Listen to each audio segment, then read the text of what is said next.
Bonsoir, le flash de ce mardi. La directrice générale de ressources marines et de la pêche de l'Union européenne, Charlina Vicheva, a demandé aux jeunes de saisir les opportunités offertes par le secteur de l'économie bleue. Elle faisait cette demande au cours d'une conférence qu'elle donnait hier à l'Université des Seychelles, UNICE, aux étudiants des différents domaines du secteur de l'économie bleue. L'accent dans son exposé a été mis hier sur la future orientation du secteur maritime de l'Union européenne avec un plus grand intérêt pour la jeunesse, les savoirs, la gouvernance et la pérennité. Madame Vicheva est aux Seychelles dans le cadre de l'économie de Blue Invest Africa, dont les rencontres se tiendront demain et jeudi à l'hôtel Eden Bleu.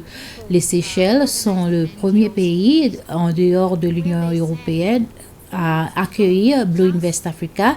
Madame Vicheva a aussi rendu une visite de courtoisie au président Ramkalawan ce matin.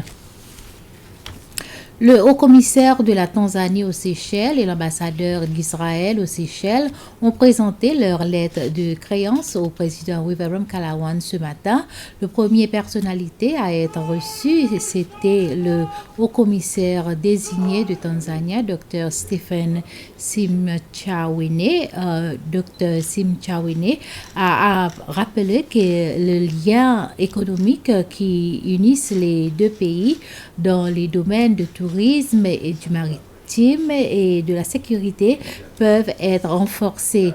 Après la visite du diplomate tanzanien, l'ambassadeur désigné d'Israël aux Seychelles, Michael Lotem, accompagné par sa délégation, a présenté ses lettres de créance au président William Ramkalawan. L'ambassadeur Lotem va remplacer M. Ode Joseph, qui avait été accrédité le 26 septembre 2019. M. Lotem a également rendu une visite de courtoisie au vice-président Ahmed Afif. M. Lotem a déclaré avoir discuté avec le président Ramkalawan sur plusieurs domaines de coopération qui vont bénéficier de plus d'aide. La secrétaire générale de l'Organisation internationale de la francophonie, Louise Mushikiwabo, a rencontré des professeurs de français à travers le pays pour discuter des meilleurs moyens de promouvoir la langue française auprès des élèves. La discussion a eu lieu au domaine Val-de-Près au Cap ce matin. Le but de la rencontre avec les professeurs de français était d'avoir une discussion sur les différents défis qu'ils rencontrent lorsqu'il s'agit d'encourager les élèves à apprendre et même à parler le français. Madame Mushikiwabo a reconnu le mérite de l'association locale des enseignants de français de rejoindre l'association internationale afin que les enseignants séchellois puissent bénéficier d'un maximum d'opportunités.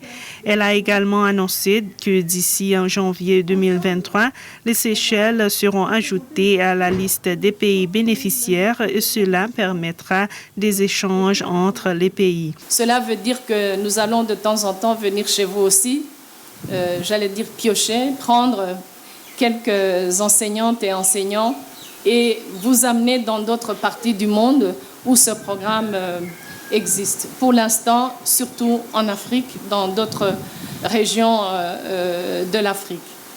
Plus tôt ce matin, Madame Mushikiwabo a également participé à une activité de plantation de mangliers au domaine de Val-de-Près.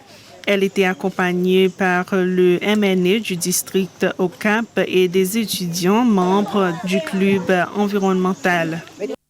Et bien voilà, c'est la fin de ce flash. Merci de votre attention. Bonne soirée à toutes et à tous.